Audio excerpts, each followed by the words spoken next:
I've got life's tough questions for you. Hey listeners, I'm the Stray Guy, and this is Life's Tough Questions, the show where we discuss if it's bad to be good and good to be bad. Our first question was for Easter, and it asked us, would you rather have a large 1 kilo hollow chocolate egg or have 1 kilo of solid mini chocolate eggs? First up, Naomi on Facebook says that both would be good, but small ones would last longer. And after a question from Alan asking, well, why? Apparently because they are both 1 kilo, she reiterated that, well, because once the big one is unwrapped, it's easy to just eat it, whereas the small ones have to be unwrapped individually and therefore should last longer. And that is true, well, at least for me, in my opinion. I mean, I can get a couple of little solid eggs and be content with that.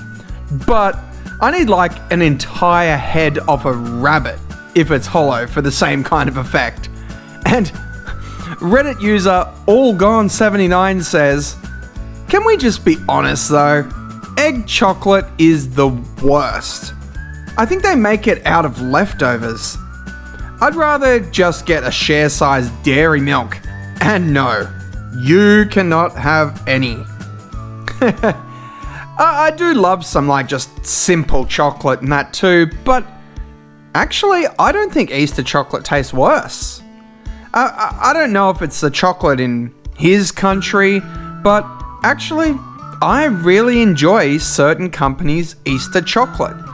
Especially companies that don't really like exist the rest of the year, such as I really like this company, Red Tulip. I don't know if they're part of another company or they just have a name, but Red Tulip chocolate, oh, it tastes so good. Maybe it's just because it's only that short period of time at Easter. I don't know, but I absolutely love their chocolate and can only buy it essentially for like a month or two. I mean, how's the Easter specific chocolate in your country taste? Like, does it taste different in a good or bad way? Let me know.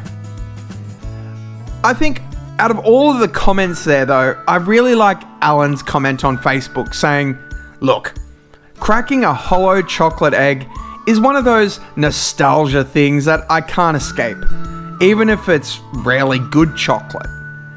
I'm sure we all remember keeping track of how much of the large chocolate rabbit we had eaten.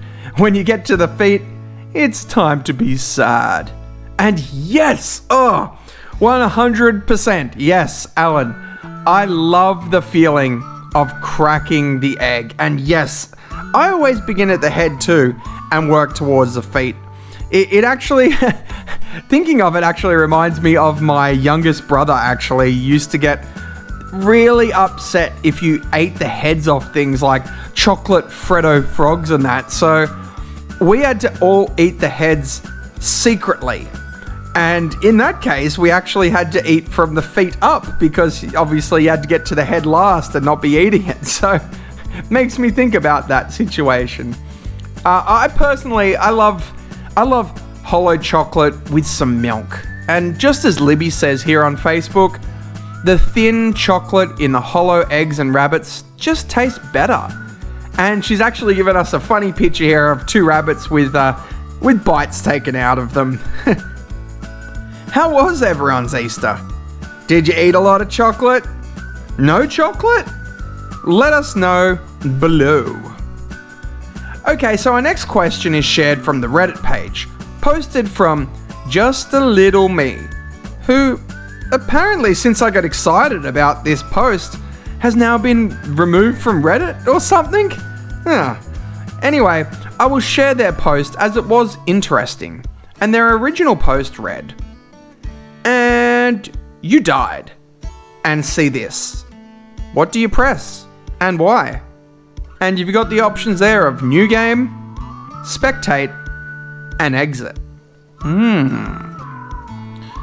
So firstly, I enjoyed the response from, how do I say this? Strythicus, who questions if a single choice is all you're allowed, or if it kind of flows on to the next, as something like spectating would be really interesting, but not spectating forever.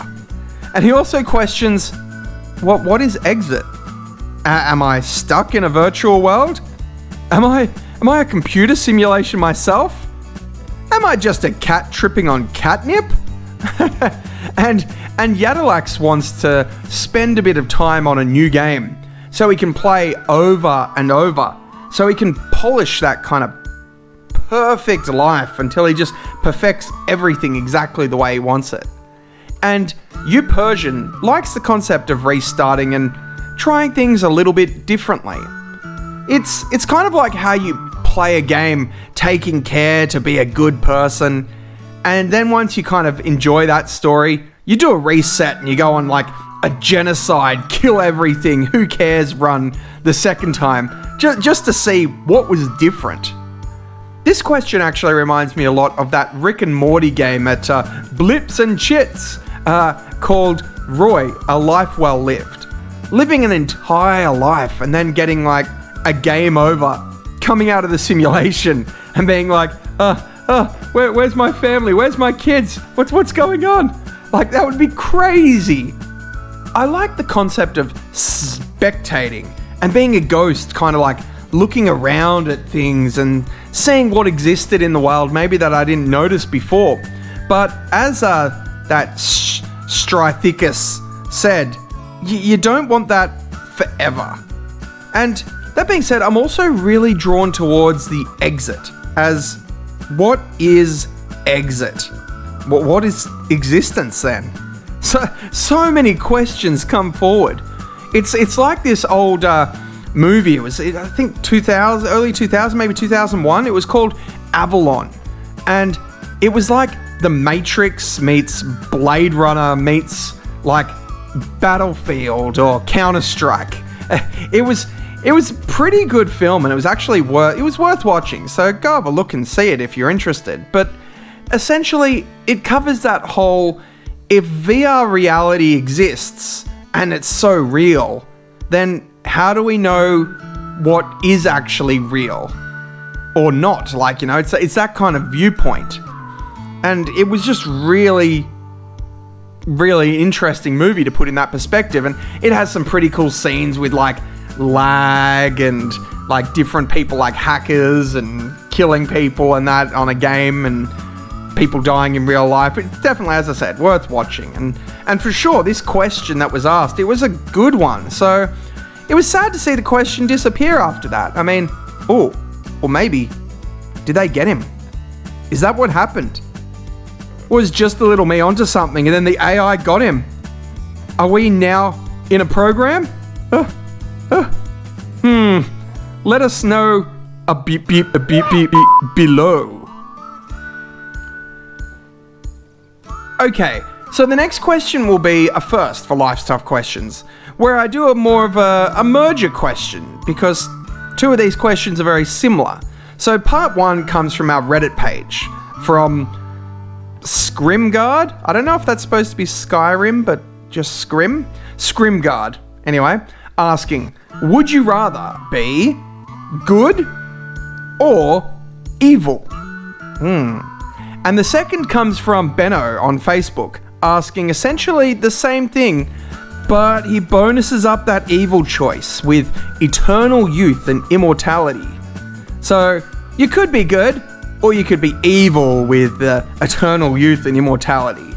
And about 30% of people on the Reddit are happy to be evil. And given that extra bonus on Facebook, it's kind of the other way round, with 70% wanting to be evil. I like Ty's comment here saying, evil and immortal? If there's a downside here somewhere, then I don't see it. I would inflict such horrendous suffering on all who oppose me. I'm not even joking. Gosh, I don't know if I can just be that evil. I think I see the benefits. I see the benefits there. But I guess one thing, I don't actually like the idea of being immortal unless I can end it. I like that concept of having that exit clause. And also, I know it's cheesy. I know everyone might say it as such, but, I'm a massive hero at heart. And I like helping people. It makes me feel good. So I'd have to say I want to be a force for good. Mind you, to take a page from, there was a movie called Night Watch. It's easier to hide from the light around you than to eliminate the darkness inside us. And I think that concept I like that concept of, you can fight those battles, you can do the good, and you may not be some kind of superhero as such, but doing good things makes you someone that's actually trying to battle a battle that essentially you're never gonna win. You're never gonna eliminate all of that darkness inside people. So I like that concept. Daniel covers my feelings too when he says, "A hero to the people will be my destiny in this one. My life may be taken, but my legend will live on." And that's a good thing too. The concept of living on as a legend instead of living on in infamy, living on in fame. And you've got Pradeep here who says, "Force of evil, hands down." Being evil sounds okay, but as I said, the concept of what's been added on, that living forever and all that, it turns me off a little bit. Because being powerful but unable to die or age, it kind of leaves you unchallenged. I find that a little boring, You'd reach a point where you have everything and nothing would pose as a goal anymore. Kind of like in Dragon Ball, you've got Goku. He's always looking for the next big challenge. He's looking for the strongest fighter. And to go unopposed would just ruin the fun in that whole evil concept. Maybe that's why the bad guys can keep on trying again and again in the comics, because they keep getting thwarted and thus they need to scheme to come up with a new attempt to win. How about you guys? Are you good or evil? Let us know below. Okay, so last week's poll asked us, would you rather be convicted to a minimum security prison for a year or be in a coma for 5 years? And it seems that the final poll came up 17 for the jail and 15 for the coma. And I love Topper Toto's comment here saying that jail seemed like a nicer option until he remembered that there are other people in there too. And that is true. You don't get some kind of nice private room to spend in solitude. You are in it with other inmates. And who knows what may happen in the space of a year. You may come out a very different person. And Libby and Cookie's special 2830, they have some great points about time passing while you're in a coma. Not only catching up on things would be a little bit annoying and difficult, but things you couldn't get back, such as maybe jobs, education, and worse, deaths. Imagine coming out of a coma and someone you cared about had died. Libby makes a great point too, with the whole COVID showing us what can happen when you're separated from people and unable to interact face to face. So imagine a 5-year coma. What could happen? Whereas in prison, at least you can, depending on what you did, at least this is a minimum security prison, you'd get visitors. You could catch up and hear about the news. It might be slightly delayed a little, but at least you don't wake up years later and you're asking, what the hell is a pineapple pen and Gangnam Style? While you're trying to work out how on earth people dance to dubstep. Yeah, I'll take the prison and my chances in there. Maybe if I was 20, then the coma would be okay. But I'm at a stage in my life where I want to have a family, and 5 years is such a long time to delay things. Who knows? Maybe I come out of prison married to a biker named Big Frank. Yeah. Oh, no. Oh. But seriously, I would pick the prison. How about you guys? What would you choose? A comment below. Anyway, for next week's question, we ask you, would you rather live in a nudist colony for a year or live in an Amish colony for a year? What would you choose?